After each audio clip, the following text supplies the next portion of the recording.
विद्यार्थी मित्रांनो नमस्कार. आज आपण इंग्रजी व्याकरणामधला व्हॉईस हा टॉपिक अगदी थोडक्यात परंतु व्यवस्थित समजेल अशा पद्धतीने पाहणार आहोत. सर्वप्रथम आपण पाहूया.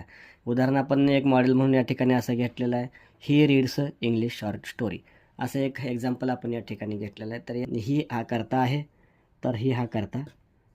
रीड्स हा क्रियापद आहे, तर रीड्स क्रियापद. इंग्लिश शॉर्ट स्टोरी हा कर्म आहे, म्हणजे कर्ता म्हणजे सब्जेक्ट, क्रियापद म्हणजे व्हर्ब आणि इंग्लिश शॉर्ट स्टोरी म्हणजे कर्म, म्हणजे त्याला ऑब्जेक्ट असं म्हटलं जातं. आता चेंज द व्हॉइस करताना काय करायचं आहे, कर्ता हा कर्माच्या ठिकाणी जातो, कर्म कर्त्याच्या ठिकाणी येतो आणि क्रियापद आहे असं त्याच्या ठिकाणी येईल. तीनपैकी कोणता काळ आहे हा आपल्याला ओळखता आला पाहिजे. या ठिकाणी वर्तमान काळ, भूतकाळ आणि भविष्यकाळ यापैकी तर फक्त वर्तमान काळ आपल्याला दिसतो. ठीक आहे. सुरुवातीला काय करायचं आहे, इंग्लिश शॉर्ट स्टोरी हा जो ऑब्जेक्ट आहे तो सुरुवातीला आहे. इंग्लिश शॉर्ट स्टोरी झालं. ठीक आहे. आता याच्यानंतर काय करायचं आहे, आपल्याला क्रियापद घ्यायचं आहे. पण क्रियापद घेत असताना काय करायचं आहे, तर क्रियापद हे इथं बघा वर्तमानकाळी वाक्य आहे आणि कर्त्याकडे बघा, कर्ता ही आहे. वर्तमान काळामध्ये एस प्रत्यय इथं लावलेला आहे, म्हणजे हा साधा वर्तमान काळ आहे. आता इथं इंग्लिश शॉर्ट स्टोरी आपण कर्त्याच्या ठिकाणी घेतलेला आहे, तर इंग्लिश शॉर्ट स्टोरी हा त्याचं वचन शोधा, हा एकवचनी आहे का अनेकवचनी आहे. तर या ठिकाणी आपल्याला माहीत होईल की हा एकवचनी आहे, म्हणून सिंग्युलर आहे. बरोबर.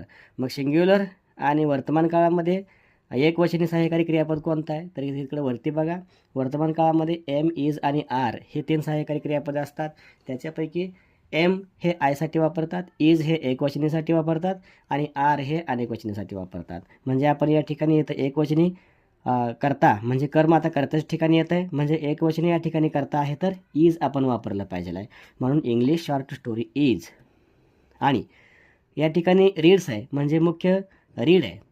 मग रीड ह्या जो क्रियापद आहे ह्याचं तिसरं रूप आपल्याला वापरायचं आहे. तिसरा भूतकाळी पास्ट पार्टिसिपल वापरायचा आहे.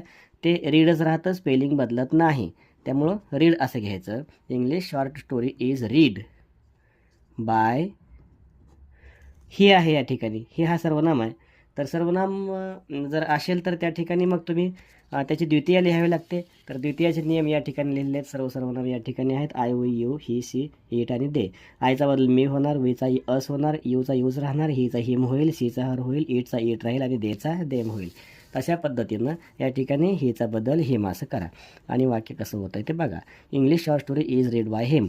तर या ठिकाणी इज रीड हा क्रियापद झाला आणि बाय हिम या ठिकाणी करता सुरुवातीचा आला. विद्यार्थी मित्रांनो, आपल्याला हे समजलं असेल, व्हॉइस हा टॉपिक अत्यंत थोडक्यामध्ये समजला असेल, तर तुम्ही ह्या चॅनलला सबस्क्राईब करा, लाईक करा, शेअर करा आणि बेल आयकॉन दाबा, की जेणेकरून दररोज मी अशा प्रकारचा एक टॉपिक